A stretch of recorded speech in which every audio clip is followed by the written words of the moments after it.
பேரன்காவன் எப்போதும் ஆவலுடன் கேள்விகள் கேட்பான்.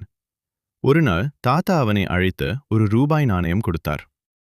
இன்று 1 ரூபாய், நாளை 2 ரூபாய், மறுநாள் 3 ரூபாய். இவ்வாறு தினமும் 1 ரூபாய் அதிகரித்து தருவேன். 1 வருடம் முடிந்தபின் பார்க்கலாம் என்றார். காவின் சிரித்தான். அதிலென்ன பெரியது என்றான். நாட்கள் நகர்ந்தன.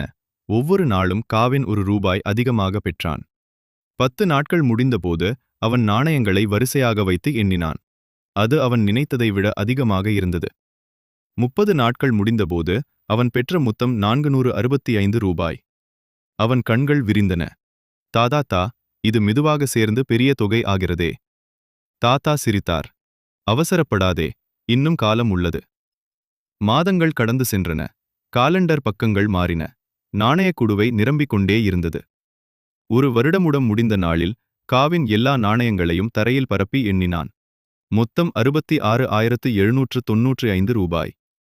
அவன் நம்ப முடியாமல் தாத்தாவை பார்த்தான். ராமன் தாத்தா மெதுவாக, மகனே, வாழ்க்கையும் இதுபோல்தான்.